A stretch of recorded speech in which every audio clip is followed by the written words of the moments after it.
Hello guys, welcome to the channel Code Easy. और आज इस वीडियो में हम करने वाले हैं पाइथन फंक्शंस। तो पाइथन फंक्शन क्या होता है, अब इस वीडियो में हम लोग वो देखेंगे। उसके बाद आर्ग्यूमेंट्स क्या होते हैं फंक्शंस के अंदर, आर्बिट्रेरी आर्ग्यूमेंट्स क्या होते हैं, कीवर्ड्स आर्ग्यूमेंट क्या होते हैं, ठीक है, डिफ़ॉल्ट पैरामीटर वैल्यूज़ कैसे पास करते हैं, क्या होती है ये। उसके बाद लिस्ट या फिर कोई भी मल्टी वैल्यूज़ आर्ग्यूमेंट कैसे पास करते हैं, लिस्ट हो गया, टपल हो गया, डिक्शनरी हो गया, स्ट्रिंग हो गया, ये चीज़ें हम कैसे पास करते हैं। रिटर्न वैल्यूज़ क्या होती हैं, पास स्टेटमेंट क्या क्या होता है फंक्शन के अंदर, और रिकर्शन कैसे करते हैं। तो ये सारी चीज़ें हम करने वाले हैं इस वीडियो के अंदर। तो चलो यार स्टार्ट करते हैं पाइथन फंक्शन से। तो सबसे पहले समझते हैं कि पाइथन फंक्शन होता क्यों है। तो सपोज़ ये मेरी एक फ़ाइल है, ठीक है, पाई फाइल है पाइथन की। इसमें मैं कुछ एक कोड लिखता हूँ। सपोज़ मैं एक प्रिंट स्टेटमेंट लिख देता हूँ यहाँ पे, प्रिंट, यहाँ पे मैं हेलो लिख देता हूँ। अब जैसे आप ये फाइल को रन करोगे, ठीक है, तो ये आपका कोड एग्जीक्यूट कर देगा और जो भी आउटपुट होगा उसे प्रिंट कर देगा। तो इसने क्या प्रिंट कर दिया, हेलो प्रिंट कर दिया, ठीक है। अब आप चाहते हो यार कि क्या हो, जब भी मेरी फाइल रन हो ना, तो मेरा जो कोड है वो मुझसे पूछे कि मुझे कब क्या एग्जीक्यूट करना है। सपोज आपके पास दो लाइन है, यहाँ पे प्रिंट हेलो लिख दिया और मैंने नेक्स्ट लाइन में लिख दिया प्रिंट वाओ, ठीक है। तो क्या होगा, जैसे ही ये फाइल रन होगी तो ये दोनों स्टेटमेंट क्या होंगे, एग्जीक्यूट हो जाएंगे। तो अब फंक्शन से इसको कैसे करते हैं, मतलब अब मैं चाहता हूँ कि किसी एक स्पेसिफिक टाइम में कोई एक कोड एग्जीक्यूट हो मेरा, तो उसको करने के लिए हम लोग फंक्शन लिखते हैं। फंक्शन क्या होता है, बेसिकली ब्लॉक ऑफ कोड होता है जो कि किसी एक स्पेसिफिक टास्क को करने के लिए बनाया जाता है, ठीक है। सपोज आप क्या करते हो, फॉर एग्जाम्पल आप क्या कर रहे हो, आप किसी को कॉल करते हो। तो फंक्शन को कैसे लिखा जाता है, तो सबसे पहले हम लोग लिख लेते हैं, एक फंक्शन बना लेते हैं। तो मैंने एक फंक्शन बना लिया, डेफ माई फंक्शन, ठीक है, ये मैंने बना लिया।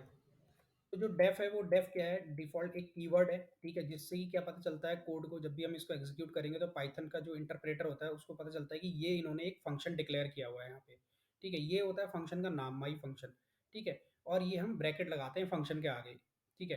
तो ये एक क्या हो गया, सिंटैक्स हो गया फंक्शन का। उसके बाद हम लोग क्या करेंगे, कोलन लगाएंगे। पाइथन में क्या करते हैं कि स्टेटमेंट लिखते हैं, उसके बाद हम कोलन लगाते हैं। और इसके अंदर आप कोई भी एक कोड एग्जीक्यूट कर सकते हो, कुछ भी आप लिख लो, यहाँ पे कोई भी चीज़ें प्रिंट करा लो। प्रिंट बाय मैं लिख देता हूँ यहाँ पे, ठीक है। तो अब मैं इसको एक बार रन करता हूँ अपने फाइल को। मैंने इसको रन किया, इसने क्या दिया मेरे को, हेलो और वाओ दिया। इसने बाय प्रिंट नहीं किया। क्यों नहीं प्रिंट किया बाय, क्योंकि मैंने अभी अपने फंक्शन को कॉल ही नहीं किया है, ठीक है। तो ये बेसिकली क्या होता है, सपोज आप अपने फ्रेंड को कॉल करते हो, आपके फ्रेंड का नाम कुछ भी है, जॉन है आपके फ्रेंड का नाम। तो जब आप जॉन को कॉल करोगे तभी तो वो आपके पास आएगा, या फिर वो आपको रिस्पॉन्स करेगा, या वो आपको कुछ भी रिटर्न करेगा, या कोई भी रिजल्ट देगा, ठीक है। तो जैसे आपने जॉन को कॉल किया, उसी तरह से यहाँ पे फंक्शन होता है, ठीक है। अब हम फंक्शन को जब कॉल करेंगे तभी वो क्या करता है, अपना आउटपुट प्रिंट करता है, तभी वो एग्जीक्यूट होना स्टार्ट होता है। तो यहाँ पे मैंने अपना फंक्शन डिक्लेयर कर दिया, उसके अंदर अपना कोड लिख दिया, ठीक है। लेकिन अब ये फंक्शन एग्जीक्यूट नहीं होगा जब मैं फाइल को रन करूंगा। ये फंक्शन कब एग्जीक्यूट होगा, जब मैं इसको कॉल करूंगा। तो मैं कॉल कैसे करते हैं अपने फंक्शन को, अपने फंक्शन का नाम लिखना है और ये ब्रैकेट ऐड कर देना है आगे, ठीक है। अब मैं अपने फंक्शन को कॉल करता हूँ, अपनी फाइल को रन करता हूँ यहाँ पे। तो यहाँ पे देखो कि बाय प्रिंट कर दिया इसने। तो बेसिकली जब भी आप फंक्शन को कॉल करोगे तभी ये क्या करेगा, रन होना स्टार्ट करता है। अदरवाइज ये फंक्शन आपका रन नहीं होगा। अगर आप ये नहीं लिखते हो, कॉल वाली चीज़ नहीं लिखते हो, तो ये रन नहीं होगा। तो ये क्या होती है, इसको बोलते हैं हम लोग प्रोग्रामिंग के टर्म में, फंक्शन की ये डेफिनेशन है, ठीक है। मतलब सॉरी, फंक्शन को हमने यहाँ पे डिक्लेयर कर दिया यहाँ पे कि क्या फंक्शन करेगा, किस तरह से होगा फंक्शन, और हमने यहाँ से फंक्शन को कॉल किया है, ठीक है। इस तरह से करते हैं फंक्शन में। तो ये तो हो गया यार, फंक्शन में मैंने अपना एक प्रिंट कर दिया स्टेटमेंट और फंक्शन को रन कर लिया है। उसके बाद देखते हैं यार कि अगर मैं कुछ फंक्शन के अंदर पास करना चाहता हूँ, कोई पैरामीटर, कोई आर्ग्यूमेंट्स कुछ पास करना चाहता हूँ, पहले भी मैंने बताया हुआ है ये चीज़। तो मैं एक बार दोबारा से फंक्शन बना लेता हूँ, ठीक है, डेफ माई फंक्शन। और इसके अंदर कोई मैं पैरामीटर ले लेता हूँ, P1 ले लेता हूँ यहाँ पे, ठीक है। और यहाँ से मैं कर देता हूँ प्रिंट, और इस पैरामीटर को ही मैं प्रिंट कर लूँगा यहाँ पे। अब मुझे इस फंक्शन को रन करने के लिए क्या करना होगा, माई फंक्शन को कॉल करना होगा। तो मैंने ऑलरेडी एक फंक्शन बनाया हुआ है, तो इसका नाम मैं रख देता हूँ माई फंक्शन अंडरस्कोर वन, ठीक है। तो यहाँ पे मैं कॉल करता हूँ अपने फंक्शन को, माई फंक्शन अंडरस्कोर वन, और इसके अंदर मैं कोई नाम भेज देता हूँ। मैंने भेज दिया जॉन, ठीक है। अब इसको रन करता हूँ, तो इसने यहाँ पे जॉन को प्रिंट कर दिया। तो इस तरह से भी आप क्या कर सकते हो, अपने फंक्शन के अंदर पैरामीटर या आर्ग्यूमेंट्स को भेज सकते हो, ठीक है। मल्टीपल पैरामीटर्स भी भेज सकते हैं, कॉमा लगा के। आपने P2 भेज दिया यहाँ पे, ठीक है, P1 भेजा है, यहाँ पे मैंने P2 भेज दिया। और ये कुछ भी नाम हो सकते हैं, मतलब मैंने अभी P1 P2 ले रखा है, आप A1 A2 भी ले सकते हो। या फिर जो आप चीज़ें भेजे, जैसे मैंने यहाँ पे नाम भेज रहा हूँ तो नेम वन नेम टू भी कर सकते हो, या नेम भी कर सकते हो। तो वो आप पे डिपेंड करता है आप क्या लिखते हो। तो मैंने यहाँ पे जॉन लिखा, यहाँ पे मैंने दूसरा नाम भेज। अब हम क्या करेंगे, दोनों नाम को एक बार प्रिंट करके देखते हैं कि क्या आउटपुट आता है। तो मैंने यहाँ पे जॉन डो दो पैरामीटर भेज दिए, दो आर्ग्यूमेंट्स यहाँ पे भेज दिए हैं। तो मैं P1 करके, और या तो आप एक और प्रिंट स्टेटमेंट लिख लो इसके आगे, या फिर इसी में कॉमा करके आप दो, तो हम लोग प्रिंट करने के लिए पर देख रहे हैं कि क्या आउटपुट आता है। तो मैं P1 कॉमा P2 कर देता हूँ और अपने प्रोग्राम को रन करता हूँ यहाँ पे। ठीक है, तो इसने जॉन डोई प्रिंट कर दिया यहाँ पे, P1 कॉमा P2 किया मैंने, और ये दोनों नाम इसने प्रिंट कर दिए। इस तरह से मल्टीपल पैरामीटर्स भी आप भेज सकते हो। ठीक है, अब नेक्स्ट टॉपिक आता है इसमें कि अर्बिट्रेरी आर्ग्यूमेंट्स क्या होते हैं। अर्बिट्रेरी आर्ग्यूमेंट्स क्या होते हैं, सपोज आपके पास अभी मैंने दो ही पैरामीटर यहाँ पे भेजे हैं, यानी दो आर्ग्यूमेंट्स मैंने यहाँ पे भेजे हैं। हो सकता है आपके पास यार मल्टीपल नंबर ऑफ आर्ग्यूमेंट्स हो सकता है 100 आर्ग्यूमेंट हो, 200 आर्ग्यूमेंट, तो उतने तो आप क्या है कि अगर यहाँ से 100 आर्ग्यूमेंट भेज रहे हो आप, यहाँ से सपोज मैंने दो भेजे हैं, यहाँ से आप इस तरह से करके कॉमा कॉमा करके 4 भेजे, 8 भेजे, उसके बाद कभी ऐसा हो सकता है कि प्रोग्राम में 100 आर्ग्यूमेंट्स भेजने की ज़रूरत पड़े आपको, तो यहाँ पे आप 100 पैरामीटर्स तो नहीं बनाओगे ऐसे करके, तो बहुत लंबा काम हो जाएगा। तो उसके लिए क्या आता है, अर्बिट्रेरी आर्ग्यूमेंट का कॉन्सेप्ट है यहाँ पे। तो क्या करूँगा, एक और मैं फंक्शन क्रिएट कर लेता हूँ, ये वाला फंक्शन कॉपी कर लेता हूँ यहाँ पे मैं। ठीक है, मैंने इस फंक्शन को कॉपी कर लिया, मैं ये वाले को ठीक कर देता हूँ। ठीक है, उसके बाद मैंने क्या करा यहाँ से, ये मैं नाम भेजूंगा दोबारा से, और उसके बाद मैंने अर्बिट्रेरी आर्ग्यूमेंट्स को लिखते कैसे हैं, तो मैंने यहाँ पे लिख दिया एस्ट्रिक ARGS। ठीक है, तो ये बेसिकली बाय डिफ़ॉल्ट पाइथन का ही नेमिंग है कि इस तरह से आर्बिट्रेरी आर्गुमेंट आप अगर कुछ और लिखना चाहते हो, आप यहाँ पे नेम लिखना चाहते हो तो आप ये भी लिख सकते हो। ठीक है, बट पाइथन में जो जिस तरह से डिफ़ॉल्ट उन्होंने दिया हुआ है कि आर्बिट्रेरी आर्ग्यूमेंट्स को हम ARGS करके कॉल लिख सकते हैं, तो इस तरह से, तो ये स्टैंडर्ड है पाइथन का, तो इस तरह से हम लिखते हैं इसको। ठीक है, अब मैं क्या करता हूँ यहाँ पे, जो भी आर्ग्यूमेंट्स होते हैं उनको प्रिंट कैसे कराते हैं आर्बिट्रेरी आर्ग्यूमेंट्स को, तो ये जो ARGS जो नाम है यहाँ पे, इसको कॉपी कर लूँगा, यहाँ पे पेस्ट करो। ठीक है, आपने 4 पैरामीटर भेजे, तो 0 पे जो पैरामीटर होगा वो प्रिंट हो जाएगा यहाँ पे। ठीक है, उसके बाद कंट्रोल V किया मैंने, 1 पे जो पैरामीटर होगा उसको प्रिंट कर लूँगा मैं यहाँ पे। ठीक है, उसके बाद मैं फिर पेस्ट करता हूँ, फिर 2 पे जो पैरामीटर होगा उसको प्रिंट कर लूँगा। ठीक है, और उसके बाद मैं सी पे जो पैरामीटर होगा उसको प्रिंट करूंगा। तो जीरो से स्टार्ट होती है इंडेक्सिंग, आपको पता ही है ऑलरेडी, लिस्ट में हम लोग इंडेक्स करते हैं। तो बेसिकली क्या है, ये एक लिस्ट बन जाएगा, यहाँ पे एक एरे बन जाएगा जब भी आप मल्टीपल आर्ग्यूमेंट भेजोगे। और एस्ट्रिक आर्ग्यूमेंट्स यहाँ पे लिखते हो, आर्बिट्रेरी आर्ग्यूमेंट्स होता है बेसिकली, ये जब लिखते हो तो ये एक लिस्ट में कन्वर्ट हो जाता है, और लिस्ट की जो इंडेक्सिंग होती है वो जीरो से स्टार्ट होती है। तो हम एक बार इसको रन करके देखते हैं कि हमारा आउटपुट क्या आता है। ठीक है, मैंने इसको रन किया तो यहाँ पे इसने दिया जॉन डोए, जॉन डोए। ठीक है, तो जॉन मैंने ये 2 बार पास किया, तो इस तरह से इसने प्रिंट कर दिया। तो ये होते हैं यार आर्बिट्रेरी आर्ग्यूमेंट, जब आपके मल्टीपल आर्ग्यूमेंट्स हो। ठीक है, और आपको प्रिंट करना है, तो आप उतने सारे तो पैरामीटर्स यहाँ पे नहीं लिखोगे इनको होल्ड करने के लिए, इनकी वैल्यूज को होल्ड करने के लिए। तो केवल आप एक आर्बिट्रेरी आर्ग्यूमेंट डिफाइन कर दो यहाँ पे एस्ट्रिक लगा के। ठीक है, सिंगल एस्ट्रिक लगा के, तो यहाँ पे आप क्या कर सकते हो, एक लिस्ट में कन्वर्ट हो जाएगा वो, और लिस्ट से आप लोग वैल्यू गेट कर सकते हो इंडेक्स के थ्रू। तो ये होते हैं आर्बिट्रेरी आर्ग्यूमेंट्स पाइथन में। ठीक है, उसके बाद दूसरा आता है कीवर्ड आर्ग्यूमेंट। कीवर्ड आर्ग्यूमेंट्स क्या होता है बेसिकली, तो एक और मैं फंक्शन बना लेता हूँ यहाँ पे। ठीक है, इसी फंक्शन को हम कॉपी करते हैं दोबारा से। कीवर्ड आर्गुमेंट होता है, कीवर्ड जैसे कि नाम में लिखा हुआ है, कीवर्ड का मतलब हो गया की और वैल्यू। ठीक है, जैसे कि डिक्शनरी होती है हमारी, उसमें की वैल्यू पेयर होता है, तो इसी तरह से क्या होता है कीवर्ड आर्गुमेंट होता है। बट कीवर्ड आर्गुमेंट को डिफाइन करने का तरीका अलग है। इसमें क्या होगा, दो एस्ट्रिक होंगे, ठीक है, और एक के होगा, के आर्ग्स। ये स्टैंडर्ड नेम है, इसकी जगह आप कुछ और नेम भी ले सकते हो। ठीक है, तो हम इस तरह से कीवर्ड आर्गुमेंट को डिफाइन करते हैं। तो अब इसमें किस तरह से आप वैल्यूज़ को भेजा जाता है, तो इसमें जिस तरह जैसे नाम सजेस्ट कर रहा है कि कीवर्ड आर्गुमेंट, तो की और वैल्यू पेयर जाएगा। ठीक है, यहाँ पे तो मैं यहाँ पे लिख देता हूँ, सपोज एक एम्प्लॉय का आपको डेटा भेजना है, तो एक एम्प्लॉय का डेटा क्या क्या हो सकता है, तो नेम हो सकता है। ठीक है, नेम हो गया यहाँ पे। उसके बाद दूसरा क्या हो जाएगा, उसका ईमेल हो गया यहाँ पे। ठीक है, ईमेल मैं लिख देता हूँ john@gmail.com, इसको हटा देते हैं। ये हो गया, नेम हो गया, ईमेल हो गया। ठीक है, कंपनी हो गई, कंपनी लिख देता हूँ मैं यहाँ पे। ठीक है, गूगल। ठीक है, और उसके बाद तीसरा क्या हो गया, एज लिख देता हूँ मैं। ठीक है, ये मैंने कर दिया। तो ये मैंने क्या भेजा, की वैल्यू पेयर भेजे यहाँ पे, की, ये की है नेम, और ये इसकी वैल्यू है। तो इसी तरह से हम लोग क्या करेंगे, कीवर्ड आर्ग्यूमेंट को उठा मतलब प्रिंट करना होगा, तो हम लोग किस तरह से प्रिंट करेंगे। अब इसमें इंडेक्सिंग नहीं चलेगी, इसमें क्या चलेगा, की वैल्यूज। ठीक है, कीज के थ्रू मैं उठाऊंगा, तो यहाँ पे लिखते था KARGS। ठीक है, और यहाँ पे मेरे को नेम प्रिंट कराना है, तो मैं यहाँ पे लिखूंगा नेम। ठीक है, और इसको हम लिखेंगे डबल कोट्स या सिंगल कोट्स के अंदर, क्योंकि ये स्ट्रिंग है। ठीक है, उसके बाद मेरे को दूसरी चीज़ मैं कॉमा करके भी कर सकता हूँ, या फिर मैं अलग अलग प्रिंट स्टेटमेंट लिख सकता हूँ। नेम के बाद मुझे क्या उठाना है, ईमेल उठानी है। ठीक है, ईमेल। ठीक है, ये 2 चीज़ें उठा के मैं दिखाता हूँ एक बार कि कैसे प्रिंट होंगी। तो मेरा नेम और ईमेल जो है वो प्रिंट हो गया है। यहाँ पे आप देख रहे हो कि यहाँ पे नेम में आ गया मेरा जॉन और ईमेल में क्या आ गया मेरा john@gmail.com। इस तरह से आप क्या कर सकते हैं, नेम के थ्रू जो भी आपकी की का नेम है उसके थ्रू क्या कर सकते हो, अपनी वैल्यूज़ को प्रिंट कर सकते हो। तो ये होते हैं यार कीवर्ड आर्ग्यूमेंट होते हैं। अभी मैंने बताया आर्बिट्रेरी आर्ग्यूमेंट, जैसे कि मैं इंडेक्स से एक्सेस करता हूँ, कीवर्ड आर्ग्यूमेंट को मैं नेम से एक्सेस करता हूँ। ठीक है, अगर आपके पास डिक्शनरी है भेजने के लिए आर्ग्यूमेंट में, तो आप डिक्शनरी को भेजोगे कीवर्ड आर्ग्यूमेंट्स में, एक्सेप्ट करोगे। ठीक है, तो उस आप की वैल्यू पेयर से इसको प्रिंट करा सकते हो। अगर आपके पास लिस्ट है तो उसको आर्ग्यूमेंट्स में भेज दो आप, तो उसमें इंडेक्सिंग से आपका वो गेट कर लेगा वैल्यूज़ को। ठीक है, ये होगी चीज़ें।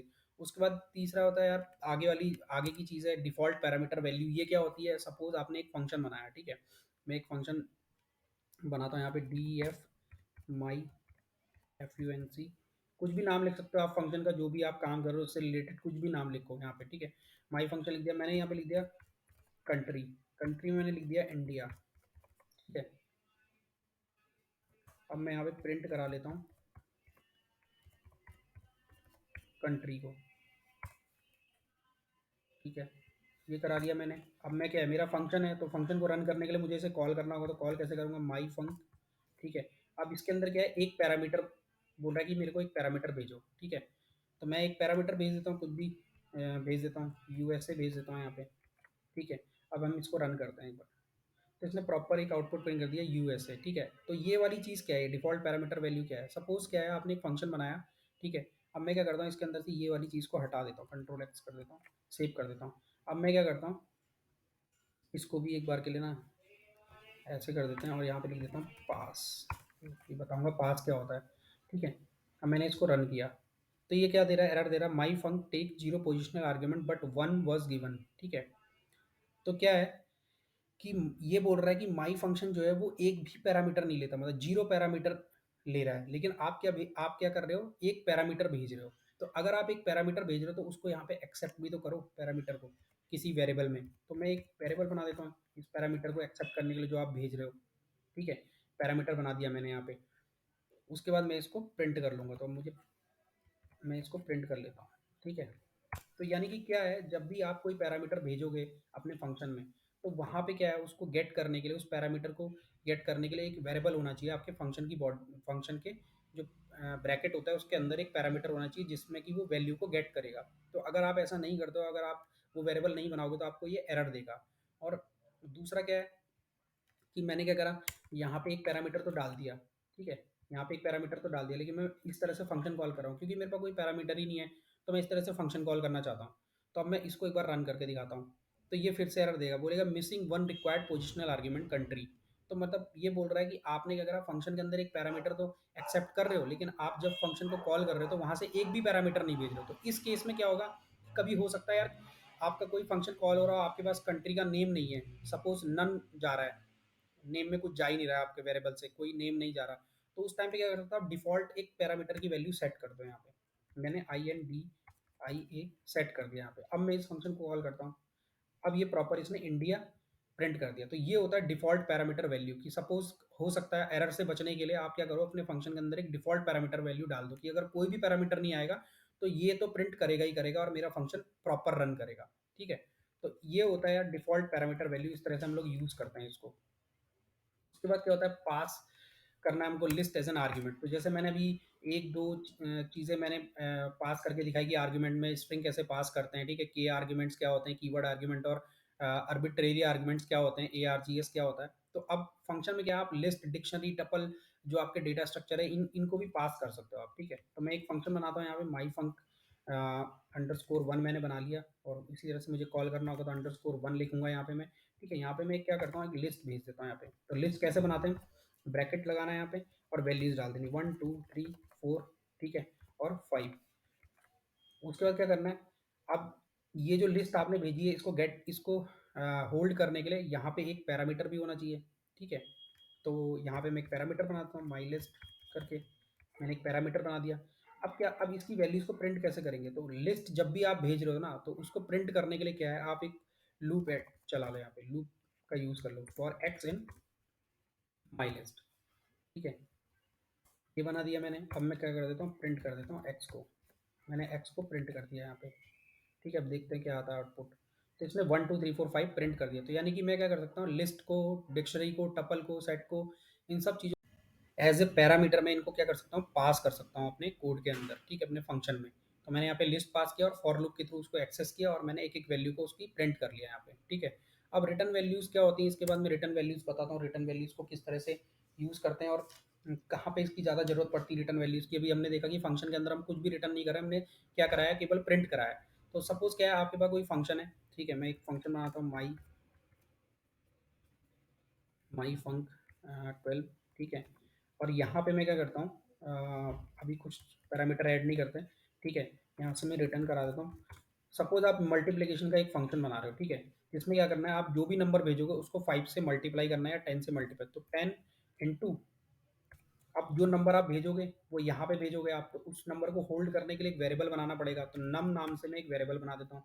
तो मैं क्या करूँगा, हर नंबर को 10 से मुझे मल्टीप्लाई करना, तो 10 इंटू क्या करूँगा, एन यू एम कर दूंगा, नम, ठीक है। और ये क्या कर दूंगा, जो भी ये मल्टीप्लिकेशन होगी इसको मैं रिटर्न कर रहा हूँ यहाँ से, ठीक है।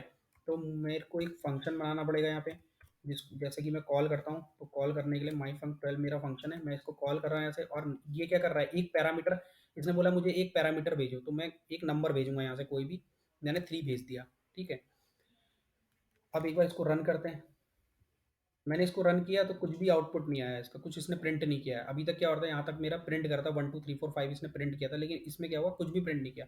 क्यों नहीं प्रिंट किया, क्योंकि मैंने इसके अंदर कोई भी प्रिंट स्टेटमेंट नहीं लिखी हुई है। मैं क्या कर रहा हूँ, रिटर्न कर रहा हूँ वैल्यू को। तो जब आप वैल्यू को रिटर्न करते हो, तो जहाँ से आप फंक्शन कॉल करते हो वहाँ पे एक वेरिएबल बनाना होता है आपको। कोई भी रिजल्ट या फिर आउटपुट कुछ भी वेरिएबल बना दो आप, जिसमें आपको वैल्यू होल्ड कर लो आप, ठीक है। आउट नाम का एक मैं वेरिएबल बना लेता हूँ, ठीक है। और मैं क्या कर दूंगा, इस वेरिएबल को नीचे यहाँ पे प्रिंट करा दूंगा, प्रिंट आउट, ठीक है। तो इसमें मेरा जो भी आउटपुट रिटर्न होकर आएगा वो इस वेरिएबल में आ जाएगा, इस फंक्शन के थ्रू, ठीक है। और मैं इसको नीचे प्रिंट करा लूँगा, देखते हैं क्या आउटपुट आता है, मेरा 30 आ गया। तो 10 इंटू थ्री करा मैंने, 30 आ गया, ठीक है। यहाँ पे इसी तरह से आप क्या कर सकते हो, आपने कुछ और भेज दिया, 4 भेज दो यहाँ पे, ठीक है। तो इसको रन करते हैं, तो यहाँ पे 40 आ गया मेरा। तो इस तरह से रिटर्न काम करता है यार, जो भी आप रिटर्न करोगे उसको आप किसी एक वेरिएबल में होल्ड करोगे और उसकी वैल्यू को प्रिंट करोगे, ठीक है। अगर आपको शॉर्ट में लिखना है तो आप क्या कर सकते हो, इसको कॉपी करो, ठीक है। आप एक ही लाइन में लिखना है तो प्रिंट लिखो यहाँ पे, और माई फंक्शन 12 को कॉल करो। मैं यहाँ पे दूसरी वैल्यू चेंज कर देता हूँ, पर 4 था, यहाँ पे 5 लिख देता हूँ। 5 इंटू 10 होगा 50, तो यहाँ पे 50 आउटपुट आना चाहिए। तो मतलब एक लाइन में भी आप इसको कर सकते हो। यहाँ पे इस तरह से प्रिंट लिख दिया, उसके अंदर फंक्शन कॉल लिख दी, ये वाली, ठीक है। तो ये हो गया आपका रिटर्न वैल्यू। अब पास स्टेटमेंट क्या होता है यार, सपोज आपने एक फंक्शन बना दिया, कोई भी फंक्शन, माई माई फंक ठीक है, अंडरस्कोर 22 कर देता हूँ यहाँ पे। और क्या हुआ कि बेसिकली अब ये फंक्शन मैंने बना दिया। अब क्या है यार कि आपने फंक्शन तो बना दिया, अब आपके पास अभी ना कोई स्टेटमेंट है नहीं लिखने के लिए, ठीक है। तो अगर कोई स्टेटमेंट नहीं है, अब मैंने ऐसे माई फंक्शन बना दिया, मैं इसको रन करता हूँ अभी, ठीक है। मैंने रन किया, ये बोला syntax error, unexpected end of EOF, end of file होता है, ईओएफ मतलब होता है end of file while parsing. तो जब ये क्या कर रहा था, इंटरप्रेटर इसको रन कर रहा था फाइल को, तो इसने देखा कि यार फंक्शन तो इन्होंने बनाया हुआ है, लेकिन फंक्शन के अंदर कोई भी कोड नहीं लिखा हुआ है, कोई भी लाइन नहीं लिखी हुई है इन्होंने। तो फंक्शन तब पूरा होता है जब उसके अंदर आप एक लाइन ऐड कर देते हो, जैसे कि आप प्रिंट ऐड कर दो यहाँ पे, ठीक है। प्रिंट कर दो, कुछ भी लिख दो यहाँ पे, ठीक है। तो ये अब फंक्शन आपका पूरा हो गया। ये आपको आउटपुट जो भी है, जो भी आउटपुट जब भी आप इसको कॉल करोगे तो ये आपको आउटपुट देगा जे जे, ठीक है। लेकिन आपके पास अभी कुछ है नहीं लिखने के लिए इसके अंदर, तो क्या कर सकते हो, पाइथन में क्या होता है, एक पास कीवर्ड होता है, उसको ऐड कर दो यहाँ पे, उसको पुट कर दो फंक्शन के अंदर। तो ये फंक्शन पूरा हो जाएगा, ये आपको एरर नहीं देगा। तो ये तब लिखा जाता है जब आपके पास कुछ है नहीं, फंक्शन के अंदर कोई भी चीज़ नहीं है लिखने के लिए, लेकिन आप चाहते हो कि ये मैं फंक्शन बना ही रखूँ इस तरह से और मेरे को ये एरर ना दे। तो उस टाइम पे आप क्या कर सकते हो, फंक्शन को ब्लैंक रखो और उसके अंदर पास कीवर्ड ऐड कर दो, ठीक है। ये स्टेटमेंट ऐड कर दो यहाँ पे। ये तो हो गया आपका पास स्टेटमेंट किस तरह से काम करता है। उसके बाद हम देखते हैं रिकर्शन क्या होता है। बहुत इंपॉर्टेंट कॉन्सेप्ट है, आगे भी डेटा स्ट्रक्चर में भी काफ़ी यूज़ होता है रिकर्शन, और बहुत जगह पे यूज़ करते हैं हम इसको, ठीक है। सिंपल है, समझने के लिए बहुत सिंपल है, लेकिन कभी कभी क्या होता है, रिकर्शन की वजह से क्या होता है, आपके प्रोग्राम में कुछ गलतियाँ हो जाती हैं, तो आपका लूप क्या है, इनफाइनाइट टाइम रन होने लग जाता है। तो इसको बहुत ही मतलब केयरफुली करना होता है। जब भी रिकर्शन आप करते हो तो बहुत केयरफुल करो इसको, ठीक है। तो रिकर्शन बेसिकली क्या होता है, जब कोई मेरा फंक्शन है, सपोज माई फंक, मैंने एक फंक्शन बनाया, ठीक है। जब एक फंक्शन खुद को ही कॉल करे तो उसको बोलते हैं रिकर्शन। मतलब मतलब आपने किसी पर्सन को कॉल किया, आपने अपने फ्रेंड को कॉल किया, उसका नाम राम था, आपने राम को कॉल किया और राम खुद ही अपने आप को कॉल करता जा रहा है, खुद ही अपने आप को कॉल करता जा रहा है, तो वो होता है रिकर्शन। मतलब कोई फंक्शन जब अपने आप को कॉल करे, तो मैंने यहाँ पे एक फंक्शन बना दिया, अब मैंने यहाँ पे फिर से माई फंक लिख दिया। तो हम क्या करें, फंक्शन के अंदर वही वाला फंक्शन डिक्लेयर कर देते हैं, उसी फंक्शन को लिख देते हैं। यहाँ पे मैंने इसी फंक्शन को लिख दिया, ठीक है। अब सबसे पहले क्या होगा, इस फंक्शन को कहीं से कॉल करना पड़ेगा, तभी इसके अंदर का कोड एग्जीक्यूट होगा, तभी जो भी इसके अंदर लिखा हुआ है वो एग्जीक्यूट होगा। तो मैं इस फंक्शन को कॉल करता हूँ यहाँ से, माई fuc, और उसके बाद मैंने ये फंक्शन कॉल किया, ठीक है। अब मैंने ये फंक्शन कॉल किया, पता कैसे चलेगा कि मेरा फंक्शन कॉल हो रहा है, तो मैं इसके अंदर क्या करता हूँ, एक प्रिंट ऐड कर देता हूँ, प्रिंट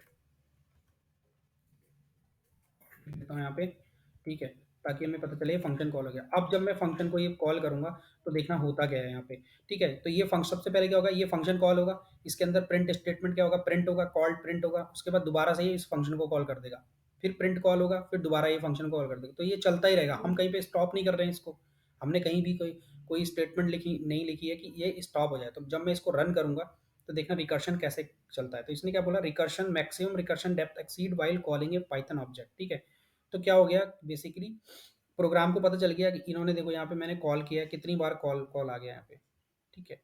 तो क्या होता है, इसमें भी एक स्टैक का कॉन्सेप्ट होता है, जब आप बहुत बार कॉल कर देते हो तो पाइथन क्या करता है, ऑटोमेटिकली क्या कर देता है, एक एरर दे देता है, टर्मिनेट कर देता है, प्रोग्राम को बोलता है कि आपने क्या कर दिया है कि मैक्सिमम डेप्थ जो है वो एक्सीड हो चुकी है। बेसिकली क्या करता है, ये हर फंक्शन कॉल को एक स्टैक के अंदर रखता है, ठीक है। वो स्टैक जब फुल हो जाता है तो ये रिमूव कर देता है उसको वहां से, ठीक है। लेकिन ऐसा करना नहीं है यार, हमको कहीं भी क्या करना है, ब्रेक करना है इस फंक्शन को, क्योंकि ये अगर चलता रहेगा, आपके पास बहुत मेमोरी है आपके सिस्टम में, सर्वर पे जब हम इसको ले जाते हैं लाइव में, हम जब इस कोड को रखेंगे, तो वहां तो क्या होगा कि ये इस तरह से लोकल पे, तो इस तरह से ये क्या हो गया, इसने एरर दे दिया, लेकिन वहां पे ये एरर नहीं दे, वहां पे ये चलता ही रहेगा, चलता रहेगा। हो सकता है आपकी कोई इसके अंदर कैलकुलेशन रखी हो इंपॉर्टेंट, और वो कन्वर्ट होके कुछ और हो जाए, तो इसको बहुत केयरफुली करना है रिकर्शन को, ठीक है। तो अब मैं क्या करता हूँ मैं दिखाता हूँ कि इसको टर्मिनेट कैसे करता है, ठीक है। तो मैंने एक रिकर्शन बना लिया है, ठीक है। मैंने एक फंक्शन बनाया है, यहाँ पे मैं एक पैरामीटर एक्सेप्ट करता हूँ P1, मैंने एक पैरामीटर एक्सेप्ट किया है, ठीक है। यहाँ से मैं, मेरे को एक पैरामीटर सेंड भी करना पड़ेगा, तो यहाँ से मैं क्या करता हूँ, एक पैरामीटर सेंड कर देता हूँ, नंबर सेंड कर देता हूँ 3। तो जब ये नंबर क्या होगा, जब तक ये ग्रेटर देन 0 है नंबर, तब तक ये क्या करता रहेगा, फंक्शन अपने आप को कॉल करता रहेगा। तो मैं यहाँ पे एक कंडीशन लगाता हूँ, if P1 is greater than 0, ठीक है, तब तक क्या करो, आप इसको कॉल करते रहो फंक्शन को, ठीक है। तो यहाँ पे मैं क्या करूँगा, आउटपुट फंक्शन कॉल करी मैंने, यहाँ पे मैं क्या करता हूँ, एक वेरिएबल बना लेता हूँ आउट करके, ठीक है। आउट कर लेता हूँ, यहाँ पे एक वेरिएबल बना लेता हूँ, और P1 प्लस कर देता हूँ, यहाँ पे माई फंक्शन को कॉल करता हूँ, और मैं यहाँ पे क्या करूँगा, हर बार P1 - 1 भेजूंगा, तभी तो जैसे मैं माइनस करता रहूँगा तभी वो जीरो की तरफ बढ़ेगा, पहले 3 होगा, फिर 2 होगा, फिर 1 होगा, फिर 0 होगा। तो जैसे ही वो चेक करेगा यहाँ पे कि 0 इज ग्रेटर देन 0, तो वो अपने आप टर्मिनेट हो जाएगा, दोबारा फंक्शन कॉल नहीं करेगा उसको, ठीक है। P1 - 1 कर दिया, और मैं क्या करता हूँ, यहाँ पे प्रिंट करा लेता हूँ अपने आउटपुट को आउट को मैंने प्रिंट करा लिया, ठीक है। यहाँ पे मैंने आउटपुट को प्रिंट करा लिया।